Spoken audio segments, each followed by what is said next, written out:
बिस्मिल्लाहिर्रहमानिर्रहीम अस्सलाम वालेकुम। आज हम बनाएंगे बहुत ही ज़्यादा ज़बरदस्त और बहुत ही मज़ेदार सी एकदम बेकरी स्टाइल में खारी बिस्किट बनाने की रेसिपी। आप इसको शाम की गर्मा गर्म चाय के साथ बनाकर एंजॉय कर सकते हो। आप इसको बना करके 1 से 2 महीने तक के लिए स्टोर भी कर सकते हो। बेहद आसान सी रेसिपी है। फिर चलिए फटाफट से रेसिपी को स्टार्ट करते हैं।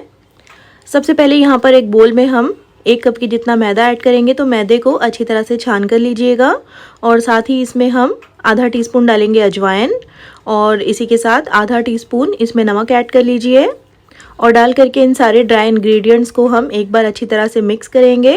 और इसके बाद हम इसमें ऑयल ऐड करेंगे। तो यहाँ पर मैं तकरीबन 3 टीस्पून भरकर इसमें ऑयल ऐड कर रही हूँ। आप ऑयल के बजाय घी का इस्तेमाल भी यहाँ पर कर सकते हैं।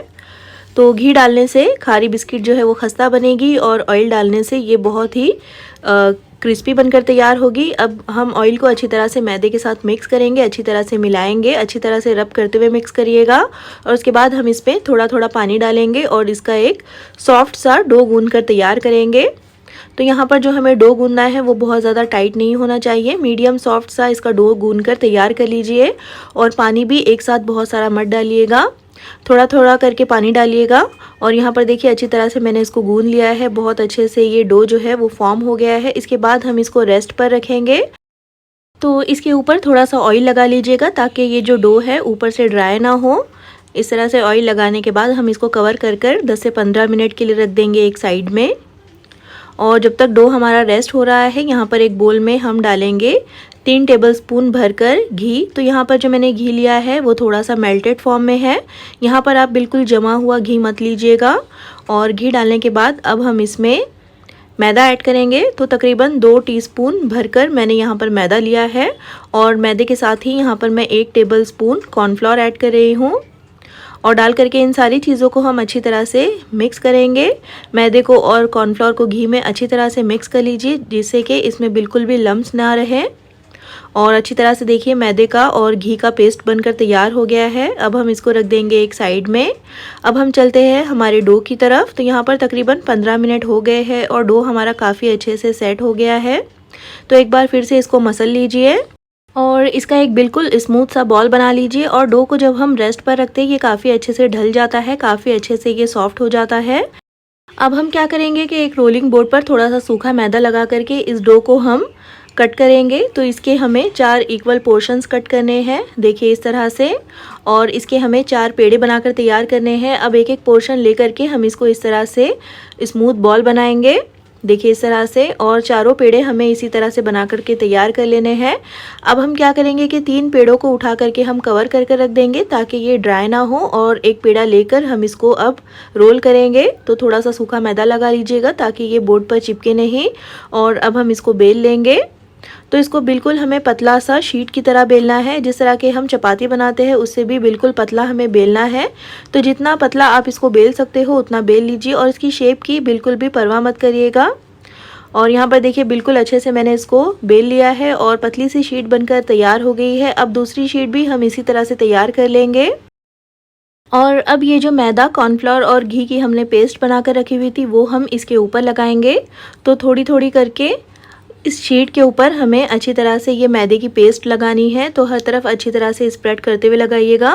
तो बहुत ज़्यादा मोटी लेयर इसकी नहीं लगानी है, बिल्कुल पतली सी लेयर लगाएंगे और अच्छी तरह से हर तरफ स्प्रेड कर देंगे। और उसके बाद हम इसके ऊपर थोड़ा सा सूखा मैदा डस्ट कर लेंगे। आप मैदे के बजाय आटे का इस्तेमाल भी कर सकते हो। और अब ये जो दूसरी वाली शीट हमने तैयार करके रखी हुई थी वो भी हम इसके ऊपर इस तरह से रख देंगे और हर तरफ से इसको अच्छी तरह से सेट कर लीजिएगा। बिल्कुल एक के ऊपर एक इसको इस तरह से फैला दीजिए। उसके बाद इसके ऊपर भी हम फिर से मैदे की पेस्ट लगाएंगे। तो इस तरह से फिंगर की मदद से हर तरफ अच्छी तरह से फैलाते हुए लगा दीजिए। बिल्कुल एक पतली सी थिन सी हमें इसकी लेयर बनानी है और अच्छी तरह से स्प्रेड कर दीजिए। इस तरह से लगाने से ये जो हमारी खारी बिस्किट है उसके लेयर्स बहुत अच्छे से निकलेंगे, बहुत अच्छे से ये ओपन हो जाएंगे। उसके ऊपर फिर से थोड़ा सा मैदा डस्ट कर लीजिए और उसके बाद हम इसको इस तरह से देखिए फोल्ड करेंगे। तो एक कॉर्नर पकड़कर इस तरह से इसको फोल्ड कर लीजिए और उसके बाद भी हमें इसके ऊपर मैदे की पेस्ट लगानी है।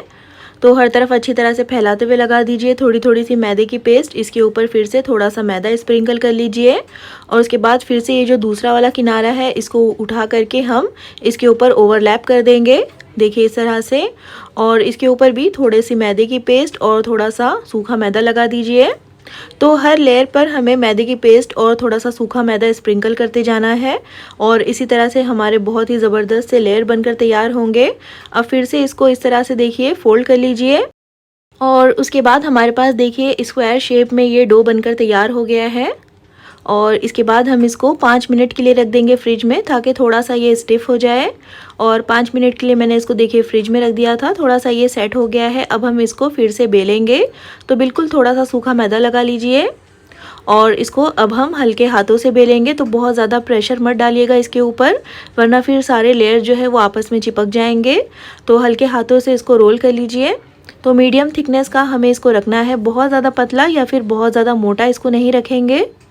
तो इस तरह से देखिए इसको बेल लीजिए और यहाँ पर देखिए मैंने इसको काफ़ी अच्छे से रोल कर लिया है। अब इसकी कटिंग कर लीजिए। तो यहाँ पर मैं इसको थोड़ा सा रेक्टेंगल शेप में कट कर रही हूँ। आप चाहो तो स्क्वायर या फिर बिल्कुल रेक्टेंगल शेप इसकी रख सकते हो। तो जिस तरह के बेकरीज़ में ये खारी बिस्किट मिलती है उसी तरह से मैं इसको कट कर रही हूँ। तो इस तरह से आप अपनी पसंद के कोई भी शेप में इसको कट कर सकते हो, चाहो तो आप इसको ट्रायंगल शेप में या फिर डायमंड शेप में भी कट कर सकते हो। और इसको कट करने के बाद सारे पीसेस इस तरह से उठा करके एक प्लेट में रख लीजिए और जो 2 पेड़े हमारे बचे हुए रह गए हैं उसके भी इसी तरह से खारी बिस्किट बनाकर तैयार कर लीजिए। और अब हम चलते हैं इनको फ्राई करने की तरफ। तो यहाँ पर ऑयल को मैंने कढ़ाई में गर्म होने के लिए रख दिया था। ऑयल जो है वो बहुत ज़्यादा गर्म नहीं होना चाहिए, बिल्कुल हल्के हल्के से देखिए इसमें से बबल्स आ रहे हैं।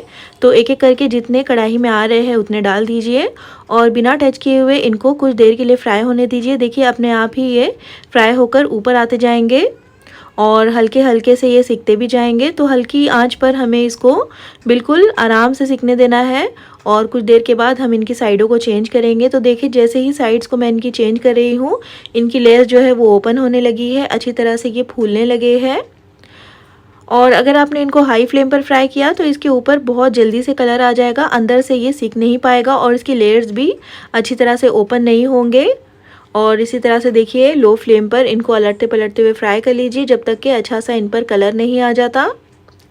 और यहाँ पर देखिए काफ़ी अच्छे से इनका गोल्डन कलर आ गया है। तो अब हम इनको ऑयल में से निकाल देंगे और अच्छी तरह से ये क्रिस्पी भी हो गए हैं। और इसी तरह से हमें सारे खारी बिस्किट जो है वो फ्राई कर तैयार कर लेने हैं। और यहाँ पर देखिए हमारे बहुत ही ज़्यादा ज़बरदस्त और बहुत ही ज़्यादा खस्ता और करारे से खारी बिस्किट्स जो है वो बनकर तैयार है। तो आप शाम की गर्मा गर्म चाय के साथ इनको बनाइएगा, बना करके आप इनको कम से कम 2 महीनों तक के लिए स्टोर कर सकते हो। तो बेहद आसान सी रेसिपी है, ट्राई इनको एक बार ज़रूर कीजिएगा। और रेसिपी अगर पसंद आई हो तो प्लीज़ इसको लाइक और चैनल को सब्सक्राइब करना बिल्कुल भी मत भूलिएगा और कमेंट करके ज़रूर बताइएगा कि आपको ये रेसिपी कैसी लगी।